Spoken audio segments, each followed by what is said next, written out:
Cześć, witam Was Energik w kolejnym odcinku To było grane Console Edition i dzisiaj mam dla Was grę Evil Dead Regeneration. Jest to trzecia i ostatnia chyba gra z marką Evil Dead, przynajmniej ja więcej nie pamiętam, a więc mamy Hail to the King, Fistful of Boomstick i Regeneration. Regeneration jest może bardziej Wam znane, bo gra się pojawiła również na PC-tach, w odróżnieniu od Fistful of Boomstick, który PC-ty ominął i pojawił się tylko i wyłącznie na konsolach.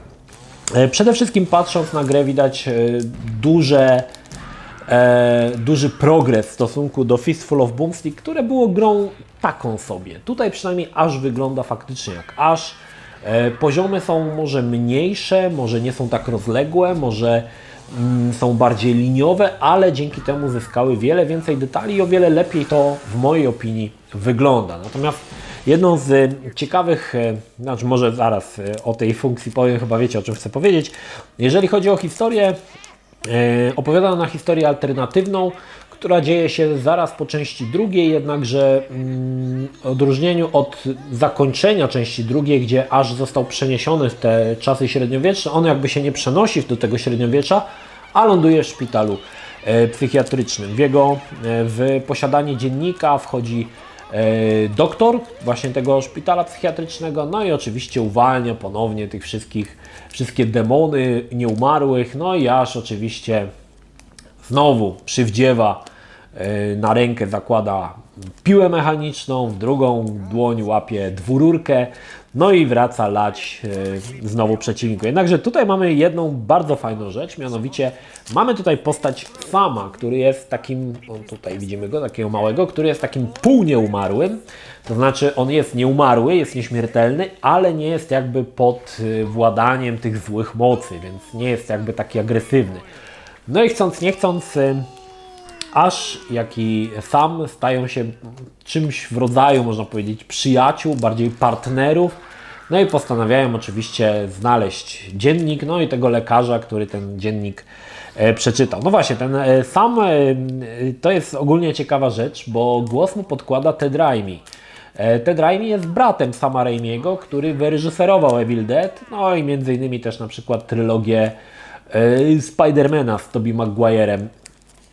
Także mamy tutaj jakby, zahaczał jakby rodzinne tutaj konszachty, sama gra, ale wydaje mi się, że to jest takim fajnym smaczkiem. Natomiast fajnie to zrobiono, bo nasz sidekick Ted jest jest postacią, tak jak powiedziałem, nieśmiertelną, więc możemy go w różny sposób wykorzystywać, wrzucić go do jakiejś, nie wiem, do komina, do jakiejś zniszczarki, zgnieść go, zmiażdżyć i on zawsze jakby wraca.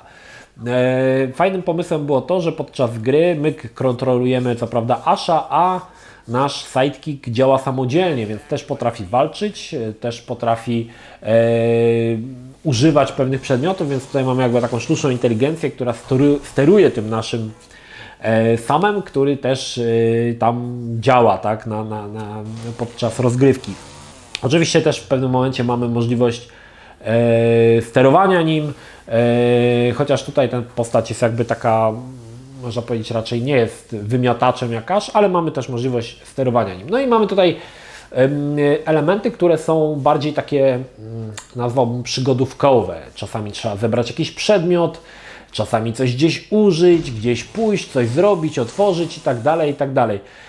Jednak nie poszedłbym w tą stronę, że ta gra idzie w stronę jakby bardziej survival horrorów, gdzie mamy te zagadki z takich klasycznych rezydentów.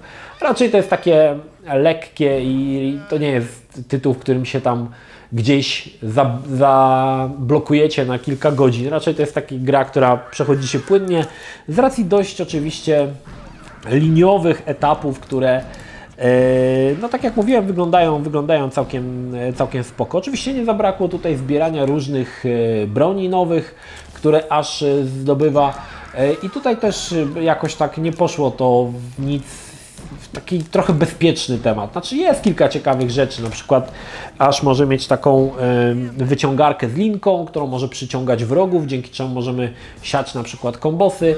Część z kombosów, które mamy w walkach, czyli na przykład podrzucenie przeciwnika do góry, podbijanie go dwururką, no wyszło naprawdę spoko i daje takie poczucie takiej fajności, że tak powiem. Także trzeba przyznać, że dużo dobrego w tej grze się pojawiło, aczkolwiek gra nie zdobyła jakichś super ekstra recenzji. Po części wydaje mi się też dlatego, że ta marka Evil Dead w momencie, kiedy ta gra wychodziła, była trochę już taka martwa, zapomniana. Dzisiaj może to troszkę wróciło za sprawą serialu Ash vs Evil Dead, który jest na Netflixie między innymi. Natomiast w tamtych czasach ta marka już była troszkę taka zapomniana i miała co prawda jeszcze zagorzałych fanów, do których między innymi ja się zaliczałem, ale trzeba przyznać, że już gdzieś ci młodsi gracze nie wiedzieli w zasadzie, co to jest i gdzieś to tam sobie się rozmyło. Natomiast ja uważam, że sama rozgrywka w Evil Dead Regeneration jest naprawdę spoko i ze wszystkich gier o Evil Dead to jest chyba moja ulubiona. Nie pamiętam jeszcze za dobrze Hail to the King, musiałem ją sobie odświeżyć. Z tego co pamiętam, to była gra bardziej taka w stylu Resident Evil i chociaż chyba z koszmarnym sterowaniem, o ile dobrze pamiętam.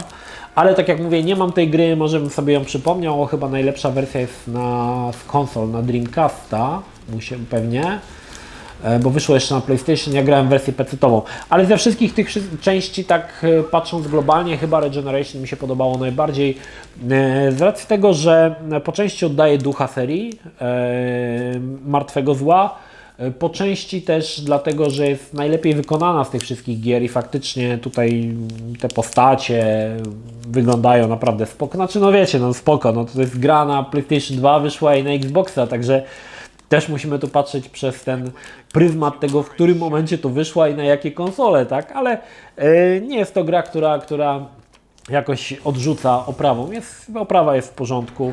Fajny ten pomysł z tym Samem, który jest takim sidekickiem działającym gdzieś obok nas, który również sprawia wrażenie, że steruje nim sztuczna inteligencja. To wiecie, w tamtych czasach to tak duży cudzysłów, sztuczna inteligencja. No ale mamy tutaj jakąś postać niezależną, która też działa. Sama historia jest nawet spoko, słuchajcie. To jest też ciekawe, że ta historia choć jest alternatywna, ja ogólnie nie przepadam za tymi wszystkimi spin-offami, alternatywnymi historiami, nie tylko w grach, ale i w filmach, ale tutaj jakby to się skleja się i jakoś wpasowuje się w całe to uniwersum i myślę, że to jest ciekawe, zwłaszcza, że trzecia część Armia Ciemności jest moim najmniej lubianym filmem z serii Evil Dead i ogólnie widziałem go najmniej razy, po prostu nie odpowiadał mi klimat i w jakiej filmu, w tę stronę, w którą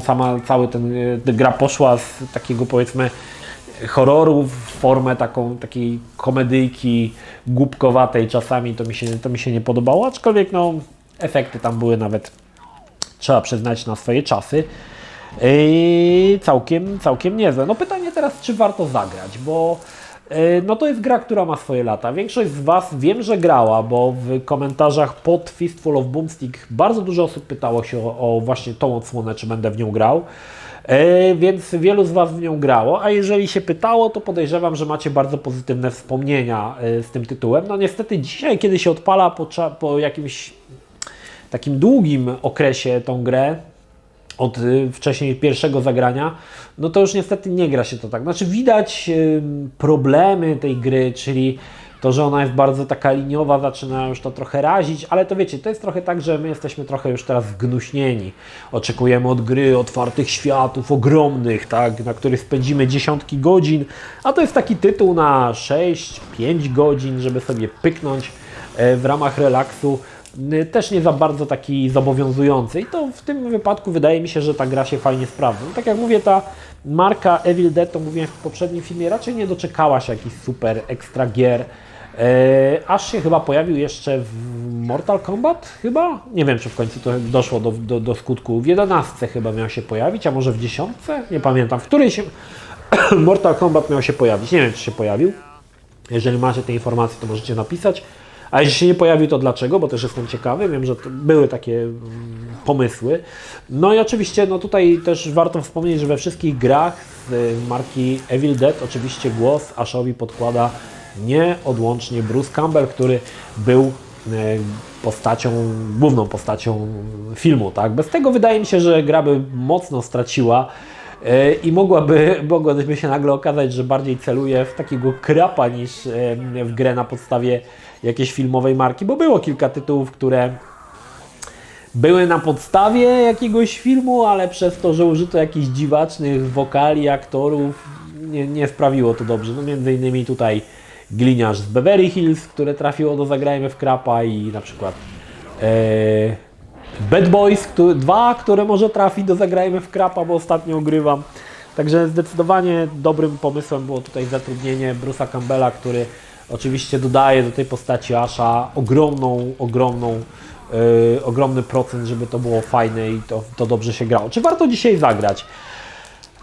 Powiem Wam tak. Jeżeli lubisz markę Evil Dead, no to zdecydowanie jest to gra, w którą powinieneś zagrać. We wszystkie 3 powinieneś zagrać.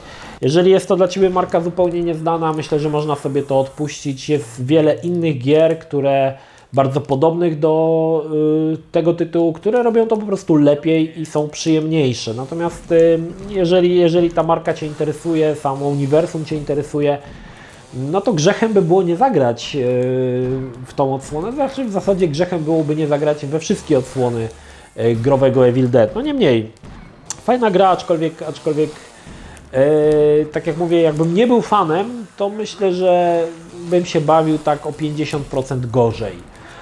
A tutaj te wszystkie teksty, mrugnięcia okiem do fanów są fajnym elementem, ale tak jak mówię, jeżeli nie znasz marki, nie wiesz kim jest Ash Williams, no to myślę, że można sobie odpuścić. Niemniej prosiliście mnie o Evil Dead Regeneration, oto jest. No i cóż, mam nadzieję, że Wam się podobało. Niewiele tu mogę o tej grze powiedzieć, bo tak naprawdę ta gra aż tak dużo nie oferuje. To nie jest rozbudowany tytuł. To jest, tak jak mówię, gra na 5 godzin, która w zasadzie za dużo się nie różni w mechanikach od części poprzedniej, czyli od Fistful of Boomstick i w zasadzie to jest troszkę bazowanie na tych samych pomysłach, które były wypracowane, można powiedzieć, Fistful of Boomstick, tak przynajmniej mi się wydaje, że dużo tych elementów tu się pojawia, chociaż robiły to 2 różne firmy i te gry są diametralnie różne pod kątem oprawy na przykład, historii, fabuły, ale mechanikami no tutaj nie za wiele można podziałać, tak? Aż musi mieć dubeltówkę i walczyć z nieumarłymi i w drugiej ręce musi mieć piłę łańcuchową, więc też nie za bardzo jest tutaj co zrobić. No, elementem dodanym jest tutaj ten sidekick, który faktycznie jest takim, może nie game changerem, ale odświeża tą markę, że nie jest to zwykła wyżynanka, jak było w Fistful of Boomstick, ale dodaje trochę więcej do tej gry głębi. No i myślę, że to jest w zasadzie dobrym rozwiązaniem. No dobra, to tyle jeżeli chodzi o Evil Dead Regeneration, także zostawiam to Wam. Czy chcecie zagrać, zobaczcie sobie na gameplayach, czy warto, czy nie warto. To tyle. Pozdrawiam Was, Energik, trzymajcie się, do następnego. Cześć.